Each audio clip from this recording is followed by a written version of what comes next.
Hello student, myself Durgesh Gupta. We start first chapter source of energy. कुछ लोगों को problem हो रही है कि कह रहे हैं कि दिखाई नहीं दे रहा है क्लियर। मैं आपको बता दूं कि किसी भी वीडियो को देखने के लिए वीडियो को आप डाउनलोड कर लीजिए, डायरेक्टली वीडियो मत देखिए। डाउनलोड कर लेंगे तो वीडियो बिल्कुल पीडीएफ फाइल की तरह आपको दिखाई देगा और आवाज़ भी क्लियर सुनाई देगी। Let start. First topic thermodynamics, विज्ञान की वह शाखा जिसके अंतर्गत गैसों एवं वाष्पों की ऊर्जा सिद्धांत का अध्ययन किया जाता है उसे ऊष्मागतिकी कहते हैं। सेकंड टॉपिक ऊष्मागतिकी निकाय थर्मोडायनेमिक सिस्टम, जिस स्थान के अंतर्गत ऊष्मागतिकी क्रियाओं का अध्ययन किया जाता है उस क्षेत्र को ऊष्मागतिकी निकाय कहते हैं। अगला टॉपिक है बाउंड्री, सीमा, वह आवरण जो निकाय के क्षेत्र को चिन्हित करता, मतलब ऐसा निकाय जो किसी क्षेत्र को चिन्हित करे उसे क्या बोलते हैं, बाउंड्री। सराउंडिंग, परिवेश, किसी निकाय की भाग को किसी निकाय की परिसीमा के बाहरी भाग को परिवेश कहते हैं। अगला टॉपिक है क्लोज सिस्टम, बंद निकाय, वह निकाय जिसमें ऊर्जा का स्थानांतरण तो होता है परंतु द्रव्यमान स्थानांतरित नहीं होता है उसे क्या बोलते हैं, बंद निकाय। बंद निकाय जैसे bomb calorimeter, pressure cooker, ice cream वाला फ्रिज आदि। ओपन सिस्टम खुला निकाय, जिस निकाय में ऊष्मा का तो स्थानांतरण हो जाए पर ऊष्मा तथा द्रव्यमान दोनों का स्थानांतरण हो जाता है उसे बोलते हैं ओपन सिस्टम बोलते हैं। मैंने फिगर बना दिया, फिगर आप लोग देख लीजिएगा।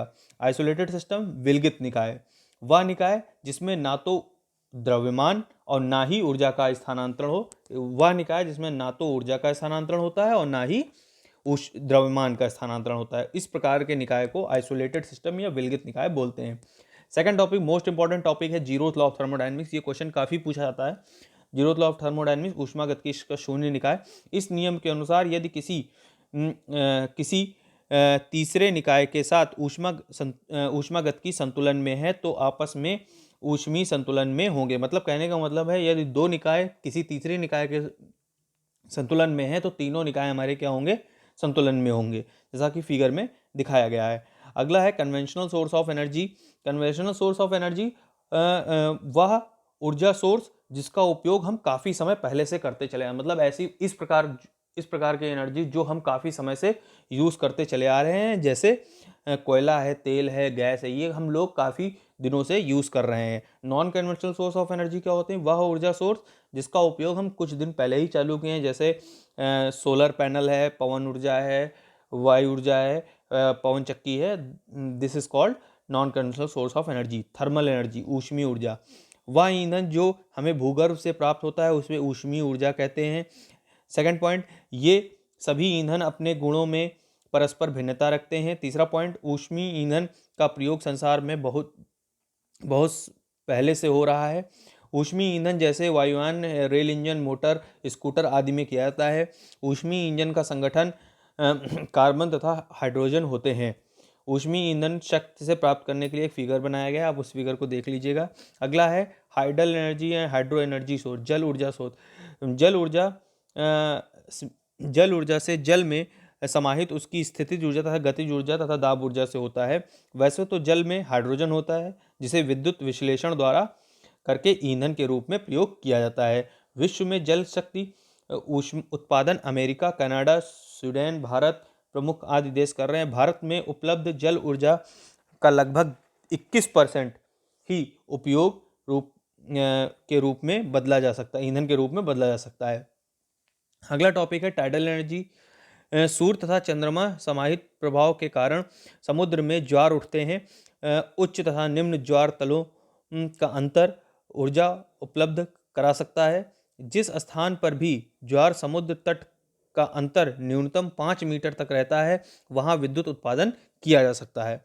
विद्युत उपयोग के अनुसार भारत में ज्वार ऊर्जा से 75 × 10⁶ किलो वॉट आवर विद्युत का उत्पादन किया जा सकता है। एडवांटेज क्या होते हैं, इसमें प्रदूषण नहीं होता है, कम खर्चों पर बिजली प्राप्त की जा सकती है, यह सोर्स सूर्य की तरह अनंत है, इसका भी कोई अंत नहीं है, कहीं भी इसका यूज़ कर सकते हैं, मतलब ये कभी ख़त्म नहीं होती एनर्जी। डिसएडवांटेज का ज्वार आने का समय तथा तीव्रता प्रतिदिन बदलती रहती है। इसमें बिजली घरों को समुद्र तटों पर ही बनाया जाता, मतलब जो इसमें जो बिजली घर होते हैं वो समुद्र तट पर ही बनाए जाते हैं। विंड एनर्जी, पवन ऊर्जा, वायुमंडल में सूर्य के द्वारा कहीं अधिक गर्म और कहीं कम गर्म होने के कारण वायु प्रभावित होती है, उसे पवन ऊर्जा कहते हैं। जैसा फिगर में बनाया गया है आप लोग देख सकते हैं। सबसे पहला प्लांट अमेरिका में 1250 मेगावाट का लगाया गया था पवन ऊर्जा का।